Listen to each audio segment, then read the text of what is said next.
예, 우리 2021년 이제 마지막 주일이 되었습니다. 정말 세월이 흐르는 물처럼 정말 빠르게 지나가는 것 같습니다.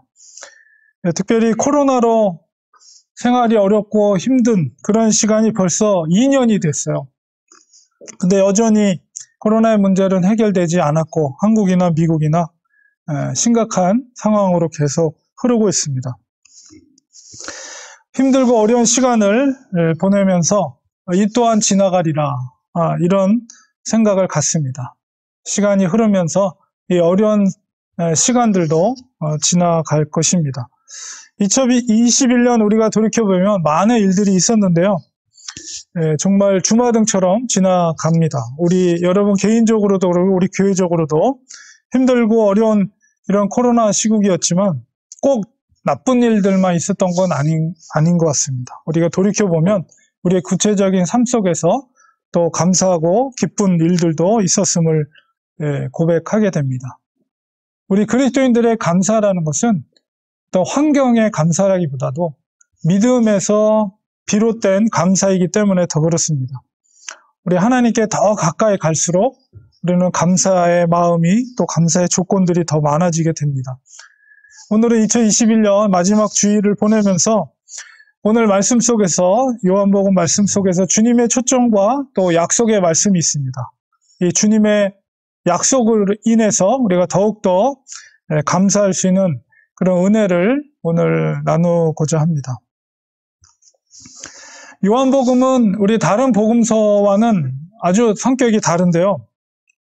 가장 큰 특징은 다른 복음서는 예수님의 어떤 행적, 시간적인 순서대로 기록이 됐다면 이 요한복음은 예수님의 행적보다는 예수님의 사상과 또 복음의 어떤 본질, 이런 교리적인 것들을 이렇게 아주 잘 정리된 책이라고 볼 수가 있습니다.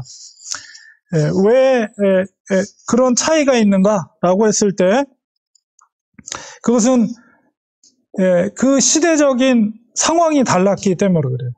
그러니까 다른 복음서는 대체적으로 예수님이 승천하시고 한 40년 후에, 그러니까 한 70년 정도에 기록이 된 반면에 요한복음은 더 20년 후, 한 90년도에 기록이 됐어요.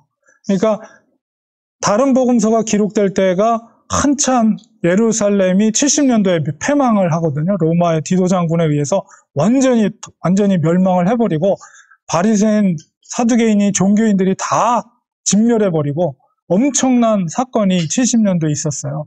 그 당시에 기록된 책들이 바로 다른 복음서, 마태, 마가 복음, 누가복음이라면 이 요한복음은 그 사건이 있으니 20년이 지난 다음입니다. 로마의 통치하에 있었고 또 그런 변화된 상황 속에서 특별히 그 당시에 로마를 지배했던 사상은 놀랍게도 헬라, 그리스의 사상, 그리스의 철학들이 그 당시 시대를, 오늘 이 시대는, 현대 시대는 포스트 모더니즘이라고 그러잖아요. 그러나 그 로마 시대 사도 요한이 이 사도 요한복음을 기록할 때 그 사조는 그 헬라 사상, 특별히 이원론적인 영지주의라고 그러는데 그 사상이 그 시대를 이렇게 지배하고 있던 시대 속에서 특별히 그것과 반박해서 사도 요한이 요한복음을 기록했습니다. 이 영주주의라는 것은 뭐냐면 사람의 몸과 영혼을 분리해서 몸은 굉장히 악한 것이고 영은 굉장히 거룩한 것이다. 아주 선한 것이다. 이런 주장이 바로 영지주의입니다. 이런 시대적인 상황 속에서 사도 요한은 그 당시에 헬라인들에게 아주 직접적으로 특별히 예수님의 그 성육신을 강조하면서 예수님의 하나님 되심을 선포하고 있습니다. 요한복음의 기록의 목적에 대해서 제가 요한복음을 읽을 때마다 항상 말씀을 드리지만 분명하게 요한은 20장 31절에 요한복음을 쓴 목적을 말하고 있어요. 너희로 예수께서 하나님의 아들 그리스도이심을 믿게 하려 함이요. 또 너희로 믿고 그 이름을 힘입어 생명을 얻게 하려 함이라 라고 분명하게 밝히고 있습니다. 그래서 사도 요한은 1장부터 예수님의 신성을 바로 말하고 있어요. 이것도 역시 다른 복음서와 다릅니다. 다른 복음서는 예수님의 신성을 귀신이 그걸 먼저 알아보잖아요. 그거를 숨겨요. 숨기고 마지막 십자가 사건에 다다랐을 때 하나님의 아들 되심을 그때서야 비로소 공개를 하지만 요한복음은 1장부터 예수님의 신성을 바로 얘기해요. 태초에 말씀이 계시니라 하면서 말씀이 하나님과 함께 하셨고 그 말씀이 육신이 되어 우리와 함께 하셨다. 그게 바로 예수 그리스도이심을 1장부터 바로 말하고 있습니다. 왜 그러냐면 그 당시에 그 영지주의에 전면적으로 그것을 반박하는 거예요. 그러니까 육신은 악하고 영은 선하다라는 이중적인 이분법적인 사고를 가지고 있었던. 그런데 바로 예수님께서 육신을 입고 오신 하나님의 아들이라는 것을 분명하게 선포하고 있습니다. 그 요한의 강조점은 바로 예수님의 하나님 되심과 또 그분을 통해서 구원이 이루게 된다는 것. 그분을 믿을 때에 구원에 이른다. 그래서 우리가 어릴 때부터 외웠던 성경 구절이 뭐합니까? 요한복음 3장 16절. 바로 그 핵심적인 거예요. 요한복음에서는 강조하는 것이 믿음을 강조하고 있어요. 요한복음에서 가장 많이 등장하는 단어가 바로 믿는다라는 동사입니다. 마태복음에서는 14번이 믿는다라는 동사가 나오고요. 마가복음에서는 11번, 누가복음에서는 9번, 그런데 요한복음에서는 98번이 나와요. 흥미로운 거는 뭐냐면 이 믿는다라는 동사는 98번이나 나오는데 비해서 믿음이라는 명사는 단 한 번도 요한이 사용하지 않아요. 이 사도 요한의 가르침을 통해서 이 믿음이라는 것이 무엇인가를 배우게 되는데요. 믿음이라는 것은 어떤 개념이나 지식이 아니라 바로 행동하는 거예요. 동사로 표현됐다는 것은 적극적인 행동이라는 거예요. 그래서 오늘 읽은 말씀도 역시 우리 37절에 예수님께서는 믿음의 그 자리에 초청을 하고 있습니다. 명절 끝날이라고 그랬어요. 그 큰 날이라고 이렇게 표현되어 있는데 여기서 명절은 장막절입니다. 이 장막절은 바로 출애굽 당시에 이스라엘 백성들이 광야에서 거친 땅에서 텐트를 치고 40년 동안 생활했던 것을 기념하기 위해서 이들이 7년 7일 동안을 이 기념일로 지킵니다. 그리고 마지막 8일째 되는 날, 바로 그날이 큰 날이라고 표현된 거예요. 그래서 8일째에 대성회를 해서 많은 사람들이 모이게 됩니다. 그러니까 지금 이 사건이 일어난 장소는 예수님께서 나사렛에서 사역을 하시다가 일부러 명절을 지키기 위해서 예루살렘으로 올라오셨어요. 그래서 예루살렘에서 이 일이 있었고 그 성회로 장막절 마지막 8번째 날 성회로 모여떠 있는 많은 유대인들 앞에서 지금 예수님께서 큰 소리로 외쳐서 이야기한 말씀이에요. 누구든지 목마르거든 내게로 와서 마시라. 지금 성회로 모인 많은 유대인들이 그 앞에서 예루살렘 성전 앞에서 예수님이 큰 소리를 이렇게 외치는 거예요. 그래서 될 수 있으면 많은 사람들이 예수님의 목소리를 들을 수 있도록 그 소리를 듣는 것은 주님의 말씀을 듣는 것을 통해서 그들이 복음에 대한 초청을 받는 거죠. 누구든지 목마르거든 내게로 와서 마시라. 복음에 대한 초청입니다. 바로 주님은 이 말씀을 통해서 거기 모여있는 많은 사람들의 마음의 문을 두드리는 거예요. 어떤 이는 이 초청에 반응을 했겠죠. 또 어떤 사람들은 그 말을 그냥 무시할 수도 있습니다. 예수님께서 이렇게 사람들 앞에서 외치는 것을 통해서 우리가 깨닫는 것, 특별히 전도에 대해서 깨닫는 것은 뭐냐면 예수님께서도 극히 인간적인 방법으로 하나님의 어떤 권능으로 사람들을 불러 모아서 그들이 그것을 받아들일 수 있도록 어떤 능력을 행한 것이 아니라 사람이 할 수 있는, 복음을 전할 수 있는 가장 그 속에서 할 수 있는 일이 무엇입니까? 많은 사람들이 모여있는 데서 소리를 지르는 거예요, 그냥 예수님이. 우리가 그 장면을 마음속에 우리가 그려보면 예수님도 그렇게 전도를 하셨구나. 이제 그런 거를 우리가 느낄 수가 있습니다. 복음에 대한 초청, 바로 그것은 생수를 주시겠다는 약속입니다. 주님을 믿는 자에게 그 배에서 생수의 강이 흘러나오게 할 것이다. 38절에 그렇게 약속하고 있는데요. 이 말씀은 바로 이사야서에 나오는 말씀을 예수님께서 그것을 인용해서 말씀하고 계세요. 이사야서 55장에 있는 말씀을 인용해서 말씀하신 것입니다. 55장 1절에 3절 보면 오라 너희 모든 목마른 자들아 물러 나오라 돈 없는 자도 오라 너희는 와서 사 먹되 돈 없이 값없이 와서 포도주와 젖을 사라 너희가 어찌하여 양식 아닌 것을 위하여 은을 달아주며 배부르게 하지 못할 것을 위하여 수고하느냐 내게 듣고 들을지어다 그리하면 너희가 좋은 것을 먹을 것이며 너희 자신들이 기름진 것으로 즐거움을 얻으리라 너희는 귀를 기울이고 내게로 나와 들으라 그리하면 너희의 영혼이 살리라 내가 너희를 위하여 영원한 언약을 맺으리니 곧 다윗에게 허락한 확실한 은혜니라. 바로 500년 전에 이사야를 통해서 선포된 그 말씀이 바로 예수님을 통해서 성취된 언약과 성취의 말씀이라는 것을 일부러 예수님께서는 이사야 말씀을 인용해서 그 많은 성회에 모인 사람들에게 선포하고 있습니다. 주님께서 비유로 말씀하신 거죠. 생수를 값없이 와서 마시라. 생명을 위하지 않는 일에 헛수어가지 말라. 이거 뭡니까? 그렇습니다. 우리가 아무리 땀 흘려 수고하더라도 그것이 우리의 영혼을 살리지 못한다면 그게 얼마나 헛된 수고입니까? 예수님은 내게로 오라고 초청하고 계십니다. 이 초청에 응하는 구체적인 방법은 내게 와서 들으라는 거예요. 55장 2절의 중간에 내게 듣고 들을지어다. 그리고 55장 3절에도 너희는 귀를 기울이고 내게로 나와 들으라. 그러니까 예수님의 말씀을 듣는 것이 이게 얼마나 놀라운 능력이며 은혜인지를 우리는 이것을 깨닫게 됩니다. 우리의 영이 생명력을 잃게 되는 이유가 무엇입니까? 그것은 바로 예수님의 말씀에 귀를 기울이지 않기 때문입니다. 우리의 마음의 관심이 세상에 빼앗겨버리기 때문에 그렇습니다. 우리가 세상사에는 관심이 많아요.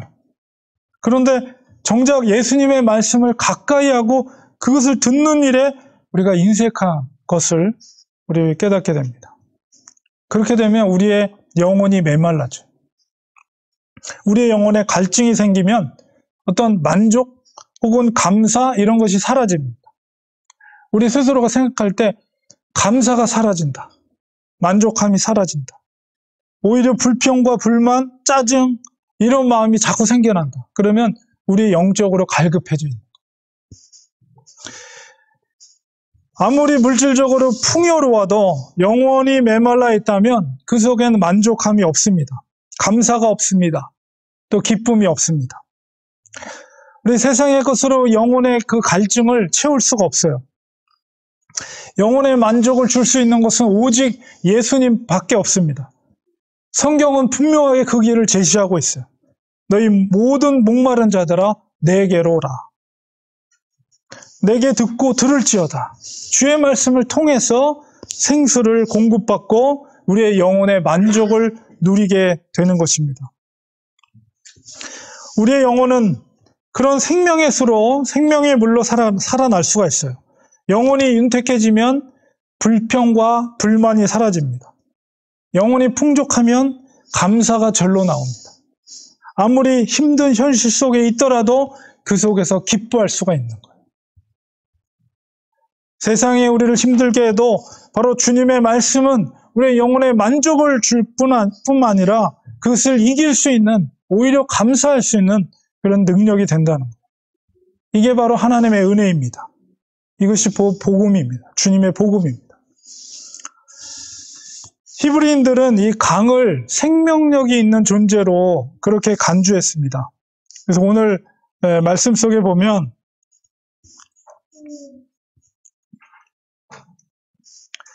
생수의 강이라고 표현되어 있죠. 바로 생명 자체를 말해요. 살아있다는 거예요. 그리고 39절로 넘어가면 바로 그 생수의 강이 뭐냐? 바로 예수님께서 저들이 믿는 자리 받을 성령을 가리켜 말씀하신 것이다 라고 사도 요한이 분명하게 그것을 말하고 있습니다. 사도 요한은 이미 이제 거의 한 90세가 된 노년의 나이에 지금 이 복음서를 쓰고 있는 거예요. 그러나 오래전에 바로 마가의 다락방에서 성령의 임재 사건을 체험했습니다.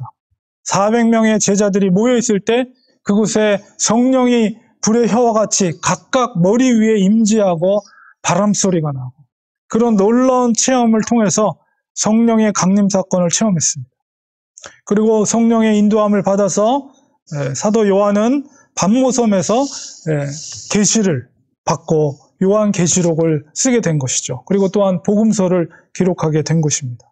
그리고 마지막 그는 그 7교회, 요한계시록에 나온 7교회의 그 리더로서의 역할을 했어요. 에베소에서 마지막까지 사역을 했습니다.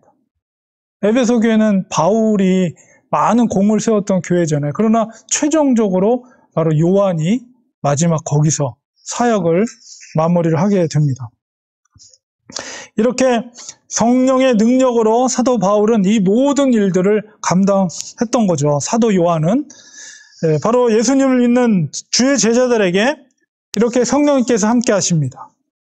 그리고 그 배에서 생수의 강이 흘러나리라. 이것은 이제 비유를 통해서 말씀하신 것인데 바로 그 성령을 표현한 거예요. 믿는 자와 함께 하시는 성령님께서 우리에게 생명을 주신다는 거예요. 내 마른 영혼에 생수의 물줄기를 뿌려줍니다. 성령님은 생수의 강입니다. 또한 마르지 않는 샘입니다. 예수님은 성회에 모여있는 많은 사람들에게 복음으로 초청합니다. 그 말씀에 죄송합니다. 말씀에 반응하는 자들을 부르시는 거죠. 그 말씀에 마음문을 연 사람들, 그들은 주님을 믿었고 그 속에 바로 성령을 주셨습니다. 성령은 믿는 자들에게 생수를 공급해 줍니다. 이것이 바로 주님의 약속입니다. 2000년 전에 장막절 마지막 날에 성회에 모인 사람들에게 선포된 하나님의 약속의 말씀입니다. 이 약속은 바로 지금 현재 살고 있는 우리들에게도 변함이 없습니다. 우리는 성령님이 우리와 함께 하심을 믿어야 됩니다. 주님의 그것이 약속이기 때문입니다. 때로 우리 영혼이 메말라질 수가 있어요. 그럴 때도 있습니다. 그래서 바로 우리가 성령 충만하지 않기 때문입니다. 세상에 우리의 마음을 자꾸 빼앗겨버리고 어떤 문제 앞에서 그 문제를 하나님의 방법이 아니라 나 자신의 방법대로 하려고 할 때 우리의 영혼은 메말라집니다. 생명의 강이 바로 곁에 있는데도 눈이 어두워서 볼 수 없게 됩니다. 고맙습니다.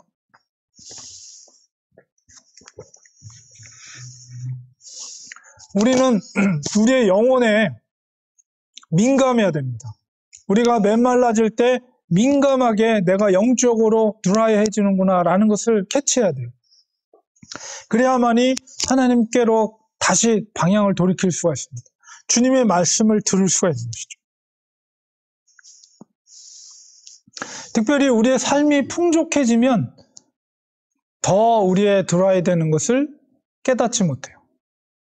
세상의 방법, 어떤 물질적인 방법, 이런 것으로 나의 어떤 불만과 뭔가 메마른 것을 채우려고 그래요. 그런 것은 마치 깨어진 항아리에 물을 붓는 것과 같습니다. 당장에 그 세상의 것으로 그것을 부어버리면 잠깐은 물이 있는 것처럼 보이지만 금세 그 물은 사라져버려요. 세상의 것으로 결코 채울 수 없습니다. 성령에 우리는 충만함을 받아야 됩니다. 정결하고 온전한 우리의 항아리 속에 물이 계속 부어지면 찰랑찰랑 아예 넘쳐서 독 바깥으로 물이 흘러 넘칠 정도로 우리는 늘 영적으로 그런 성령 충만함을 사모해야 합니다. 그럴 때 우리의 영혼은 진정한 만족이 있는 거예요. 영혼이 아주 풍족한 것입니다. 그 속에 생명의 강이 흘러 넘치는 거예요. 그렇게 되면 아무리 현실이 어려워도 짜증나는 일이 있어도 미운 마음이 생겨도 그것을 극복할 수 있는 능력이 그 평강의 생수로부터 흘러나오는 거예요. 주님이 주시는 능력이에요. 그것이 바로 하늘의 기쁨입니다. 세상이 결코 채울 수 없는, 오직 주님을 통해서 주님의 생명수로 성령으로 채워주는 능력이라는 것이죠. 우리는 이렇게 복음의 충만한 은혜 가운데 거하게 됩니다. 우리의 영혼은 살아서 춤을 춰요. 우리 영혼이 만족하며 하나님을 찬양합니다. 사탄의 유혹과 또 시험에도 능히 이길 수 있는 능력이 거기서 공급되는 거예요. 이게 바로 그리스도의 능력입니다. 주님은 약속해 주셨습니다. 내게로 오라. 나에게 와서, 목마른 자들아 나에게 와서 이 생수를 마시라. 값없이 와서 마시라고 초청하고 있습니다. 우리는 그 약속을 믿고 주님의 음성을 귀 기울여 들을 때 하나님의 성령이 우리 속에 꿈틀거리고 그것이 우리의 생명의 물이 되어서 영혼의 만족함을 누리게 되는 것입니다. 결론을 맺겠습니다. 이제 5일 후면 이제 2022년 새해가 밝아옵니다. 2021년이라는 시간에 이제 더 이상 그 시간이 지나면 우리에게 오지 않습니다. 한 5일 정도 남았는데요. 남아있는 이 시간 동안에 우리 자신을 한 해를 돌아보면서 우리가 신앙적으로 얼마나 성숙했는가 이런 것을 우리가 생각해 보시기 바랍니다. 2022년 우리가 기대하는 바가 있습니다. 코로나가 종식되는 것, 또 병으로 고통당하는 분들은 건강이 회복되는 것, 또 물질적으로 어려웠던 분들은 또 좋은 직장이나 혹은 그런 좋은 조건에서 일하는 것. 그러나 우리가 더욱더 바라야 되는 것은 믿음의 성장입니다. 환경이나 조건이 변화되어 누리는 기쁨보다 우리의 믿음의 성장으로 인해서 하나님께서 주시는 기쁨, 그것은 바로 근본적인 우리 영혼의 기쁨입니다. 우리의 믿음이 성장하면 더욱 주님 앞에 우리가 가까이 나가고 주님의 그 안에서 거하게 됩니다. 진정한 평강을 누리게 됩니다. 상황과 환경을 뛰어넘을 수 있는 능력을 우리가 공급받게 됩니다. 2022년은 그런 해가 되기를 원합니다. 더욱 믿음 안에서 우리가 성장하기를 원합니다. 2022년 이 한 해, 새로운 해에는 성도님들의 가정에 정말 이런 성령의 충만한 믿음의 가정 되기를 소원합니다. 성령 안에서 생명의 물을 날마다 공급받고 복음의 열매들이 여러분의 자녀들에게, 여러분의 남편과 아내들에게 풍성하게 열려서 온 가족이 정말 하나님 앞에 귀한 열매를 올려드릴 수 있는 그런 2022년 새해가 되기를 소망합니다. 그리고 정말 주님의 귀한 제자들이 되어서 주님이 우리에게 당부하신 증인의 삶을 살 수 있는 우리 성도들, 가정, 또 우리 교회, 렌추아니 교회가 되기를 간절히 축원드립니다. 기도하겠습니다. 하나님 아버지, 오늘 주님께서 우리에게 초청하신 이 말씀을 기억하면서 우리가 무엇을 위해서 살아야 될 것인가 라고 했을 때 주님의 초청에 부름받고 주님의 말씀을 들을 때 그 속에 생명의 강이 흘러 넘친다고 약속해 주셨습니다. 약속의 말씀을 믿고 2022년 새해 그 소망을 가지고 우리가 더욱더 하나님 앞에 붙들린 바 되어서 주님 앞에 칭찬 들을 수 있는 우리 성도님들 되게 하시고 또 우리 렌추아니 교회가 되게 해주셔서 2022년엔 정말 기쁜 소식들, 정말 복된 소식들, 복음의 열매들이 주렁주렁 열리는 우리 교회가 되게 하시고 우리 성도님들 가정이 될 수 있도록 은혜를 내려 주시옵소서. 예수님의 이름으로 기도드리옵나이다. 아멘.